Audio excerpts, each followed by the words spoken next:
Today is October 21st, 2024. My name is Rob Carr of Kalamazoo Right to Life, and this is Pro-Life Week.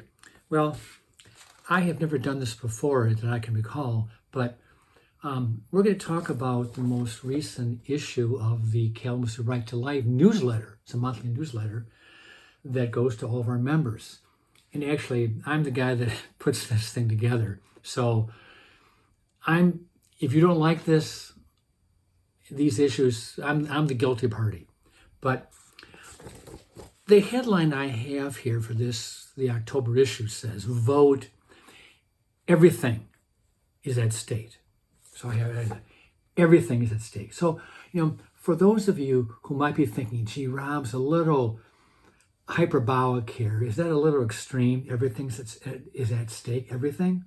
Well, let me just run through some of the things that I'm talking about when I say that if Kamala Harris wins, everything is at stake. If the Republicans don't reclaim the state house in Lansing, everything is at stake. So, I'm not talking about food prices or gas prices. I'm talking about the life issues, which obviously I think you probably understood that, the life issues. So let's start with Kamala Harris. She has been saying over and over again that if she becomes president, she will restore Roe v. Wade as the law of the land. Through federal legislation, she will restore Roe v. Wade. And another big concern, and it's an issue that the Republicans rejoiced over when it came to Donald Trump, and that is picking pro-life and or conservative judges for the federal courts. And we all know Gorsuch and Kavanaugh and Barrett were nominated by Donald Trump and were confirmed by a pro-life majority in the Senate. Those votes were very close, but we were able to get them onto the court. And then a year later, the Dobbs decision was handed down and Roe v. Wade was overturned. So who sits in the Oval Office is really important in being able to select, pick, nominate, and then hopefully confirm justices for the Supreme Court. And if Kamala Harris is the president, and if the Democrats were to reclaim or actually retain the Senate, they will pick out of the mainstream liberal judges for the federal courts. And right now we do have a few judges on the court, especially I would say Clarence Thomas and probably Sam Alito are beyond retirement age, and I'm pretty much convinced if Trump wins the election, that sometime in the next 2 or 3 or 4 years, Clarence Thomas will resign and allow Trump to pick a new replacement. But if Kamala Harris is president, and for whatever reason Clarence Thomas decides to retire, she will not be picking a conservative. We all know that. She will be picking a hardcore pro-abortion zealot ideologue. She will be. And that's why we don't want her as president. Okay, so those are the two big issues for her. Her restore Roe v. Wade, her pro-abortion agenda, and the whole issue of picking judges for the courts, for the federal courts. We can't let her do that. Now, if the U.S. Senate is retained by the Democrats, we're in a heap of trouble too, because, like I said in my article, and I've said this in more than one article in the newsletter, the Democrats, first thing, they will abolish the filibuster. Now, people may not like the filibuster, but it is a way to check the power of the majority. And it allows the minority to require a supermajority to pass a bill. And, you may not like it, but if the Democrats keep the Senate and Harris is the president, and they vote to change the Senate rules and they eliminate the filibuster, then we're in trouble, because the next thing they'll do is they will pass legislation to make the District of Columbia, Washington, D.C., and Puerto Rico states. 2 states, they're both hugely liberal enclaves. Every state gets 2 senators, 2 new states, 4 new senators. Automatically, the Democrats would probably have the majority in the U.S. Senate, and they will keep that majority for decades. And then I'm convinced that if they keep the Senate and they get their senators they want with Puerto Rico and D.C., they will pass a law to enlarge the Supreme Court from 9 to 13 members. And they will probably impose an age restriction. So somebody like a Clarence Thomas would automatically have to retire because he's too old for whatever age limit they're going to probably fix.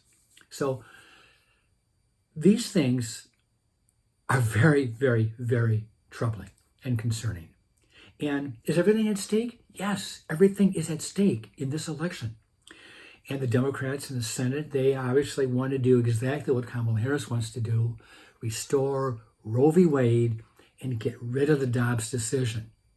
And even if they couldn't get it legislatively, if they can pack that Supreme Court, there will be some challenge to a pro-life law in Texas or Florida or Oklahoma or somewhere. And that'll ride its way up to the top of the judicial hierarchy. It'll get to the Supreme Court, and a Kamala Harris Supreme Court will vote to restore Roe v. Wade. That will happen. They will overturn Dobbs the first thing they can if they get the majority, if they enlarge the Supreme Court. We can't let it happen. Okay. Everything is at stake. Vote. Vote early, starting October 26th up until that Sunday before November, well, that'd be the 3rd. November 3rd is the last day you can vote early. And then Tuesday, November 5th, Election Day, vote. Not early and often, but just vote early, but vote. In Michigan, if the Republicans cannot reclaim the Michigan House of Representatives, these are the things, this is the unfinished business that Gretchen Whitmer and her allies in the Michigan House and the Michigan Senate want to finish. And that is, they want to repeal our parental consent law on abortion. They desperately want to repeal parental consent. They want to repeal informed consent. They want to just informing women the risks, the complications, just basic stuff. They want to repeal our 24-hour waiting period.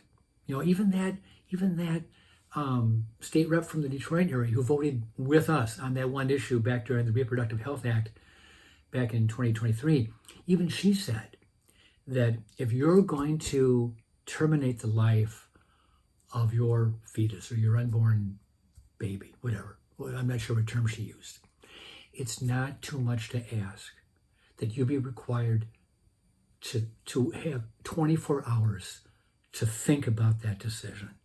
Just to think about that decision. It's not too much to ask. Well, if the Democrats have their way, that will be abolished, the 24-hour waiting period. And then, lastly, the Democrats retain the House because they've already got the Senate, and obviously they've got the governor's office. They will pass a law that would repeal our ban on physician-assisted suicide. They will legalize assisted suicide in the state of Michigan. Several states have done that, but we want to make sure that there's a brick wall blocking physician-assisted suicide. We all know and remember Jack Kevorkian.